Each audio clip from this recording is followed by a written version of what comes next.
Let me start with a little background of the company. It is all started back in 1961 when Ajinomoto became one of the first Japanese company to set up food manufacturing in Malaysia. At the time, Malaysia was still developing its industry and Ajinomoto saw the potential early on. The company began with just one product, which is Ajinomoto or MSG.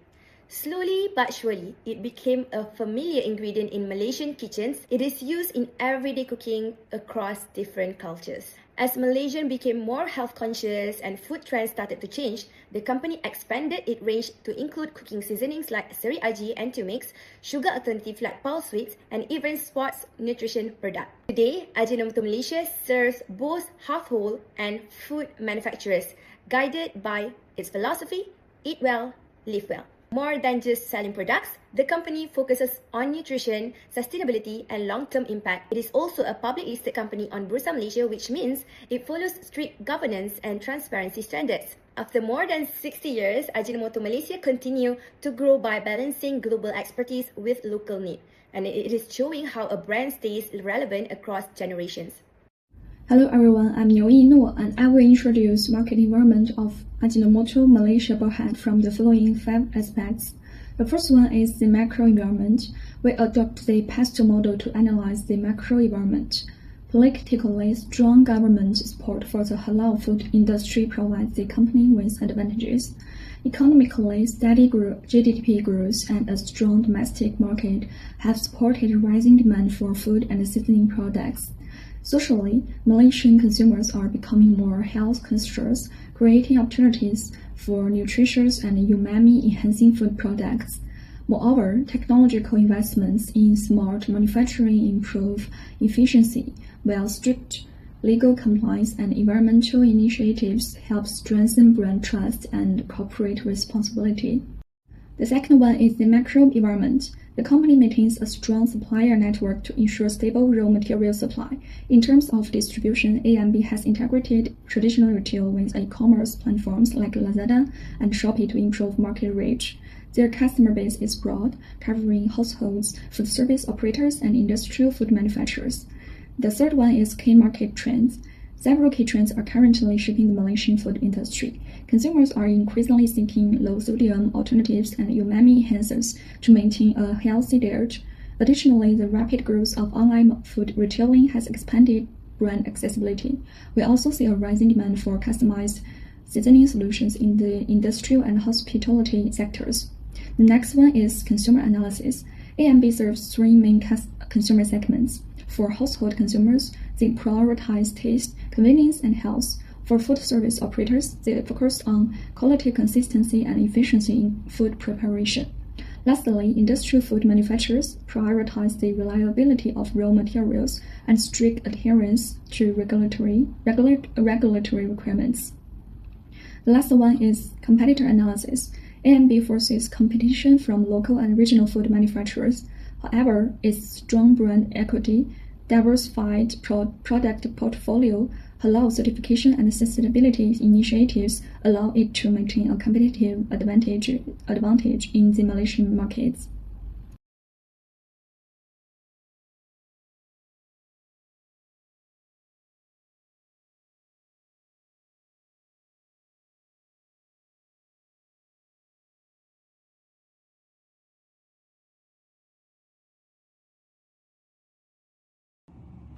Hello everyone, I'm Li Tong, and next I will present the SWOT analysis. Starting with the strength, so first, AMB has a very strong brand equity in Malaysia. More than 90% of Malaysians are familiar with the brand and most have a positive perception of it. And second, AMB's halal governance is a major strength. The company has maintained JAKIM halal certification for decades and is recognized as a top halal certificate holder. This not only builds trust locally, but also supports exports to Muslim majority markets. And next, moving to weaknesses, the first issue is product concentration. Over 70% of revenue still comes from seasonings, especially MSG. Compared to competitors like Nestle, the product range is relatively narrow, which makes the company more vulnerable if the seasoning market slows down. Another weakness is high advertising and promotional costs. AMB needs to spend heavily to stay competitive and also to address issues like public misconceptions about MSG safety. In terms of opportunities, there is growing global demand for halal certified seasonings.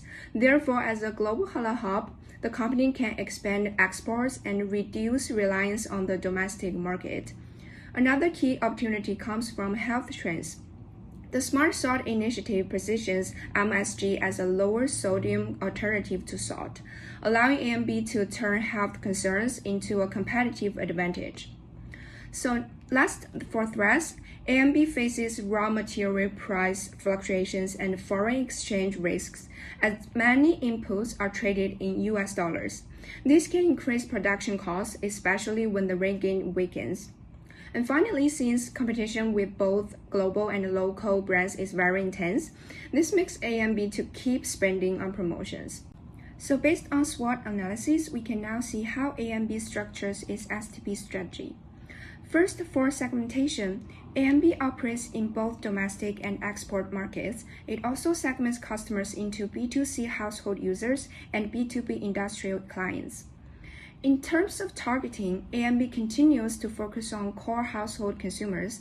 At the same time, it targets health-conscious consumers through smart salt and nutrition-related products.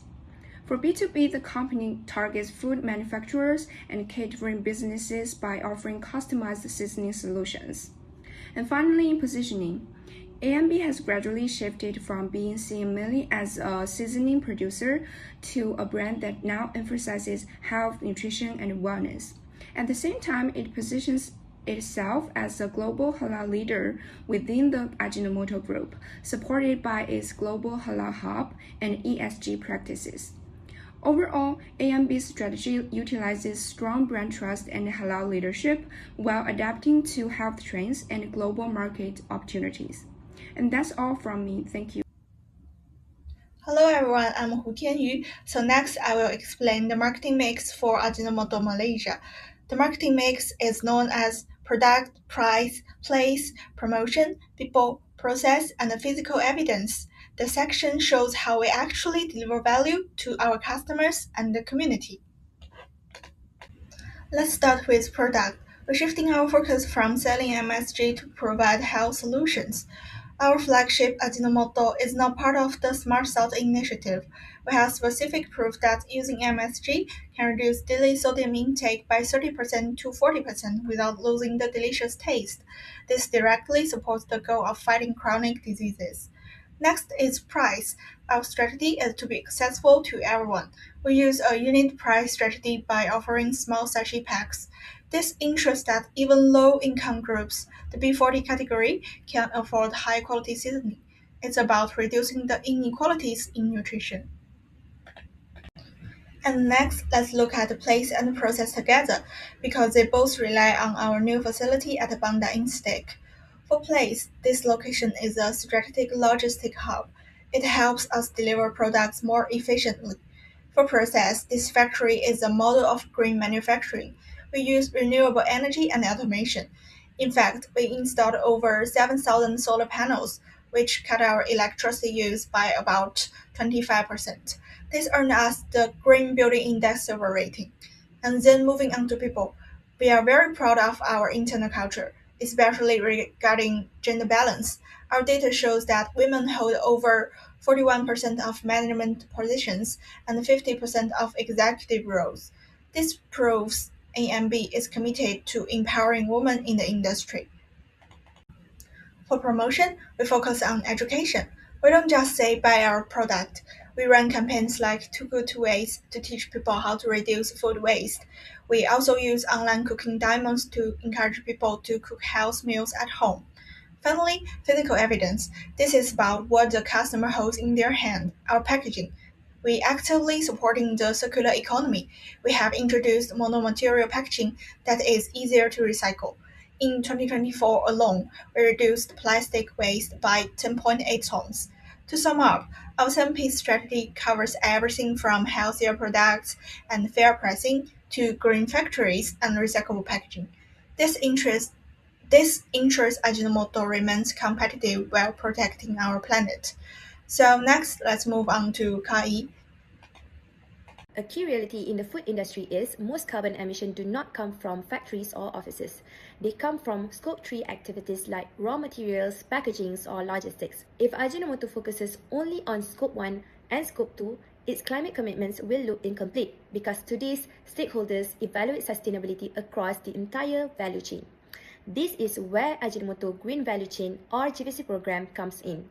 By scaling this program beyond the pilot stage, Ajinomoto moves from being just a buyer to becoming a partner and a leader in its supply chain. Let me give a simple example. Imagine a packaging supplier that provides plastic or paper materials to Ajinomoto. That supplier may want to reduce emission but doesn't know how to measure them or where to start. Through GBC program, Ajinomoto can help them by sharing simple emission reporting template, giving technical guidance, or working together to improve processes. For example, switching to lower carbon materials or improving energy efficiency in production. Instead of blaming the supplier, Ajinomoto grows together with them. Study shows this kind of collaboration works far better than simply giving suppliers strict rules to follow. And this is exactly how GVC program is designed. It focuses on capability building, not punishment. When this program is fully scaled, the impact goes beyond sustainability. Ajinomoto reduces regulatory and reputational risk, turn climate goals into real, measurable results, and build stronger trust with stakeholders. From a brand perspective, this matters. When sustainability is backed by real action across the value chain, it strengthens credibility and positions Ajinomoto as a responsible, future-ready food company. For Pillar 2, this recommendation focuses on a high-impact, high-feasible decarbonization move for Ajinomoto Malaysia. Today, industrial emissions are largely driven by fossil fuel-based process heat. Electrifying boilers is one of the most effective ways to reduce these emissions, especially when powered by renewable energy. Ajinomoto already has a solar infrastructure in place, which gives us a strong head start. However, solar alone is intermittent. Think of it like this. Solar energy powers us when sun is out, and best steps in when it is not. When excess energy gets stored, peak demand is smooth, and operation will stay stable. Operationally, it is efficient and reliable. Strategically, it reduces long-term energy risk. From a strategy point of view, this is more than just an upgrade. When you install electrification and energy storage on site, people can see the investment. It is real ESG action, not a promise for later. By moving from studies to phase implementation, Ajinomoto will clearly demonstrate credible climate action aligned with SDG 7 and SDG 13.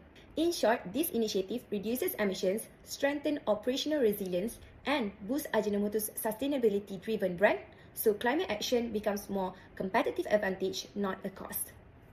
Hi everyone, my name is Kai, and now I will move to our third strategic recommendations, which focus on scaling on smart salt initiative to addressing rising health and regulatory risks linked to excessive sodium intake.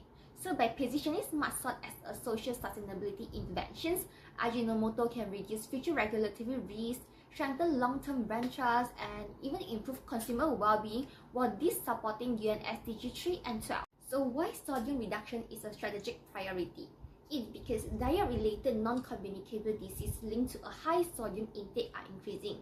The World Health Organization highlighted high sodium consumption as a major risk factor for hypertension and cardiovascular disease, and population-level salt reductions is recognized as cost-effective public health interventions. So, to implement this strategy, smart salt should be institutionalized across core brands such as Ajinomoto, Chumix, and Seri Aji.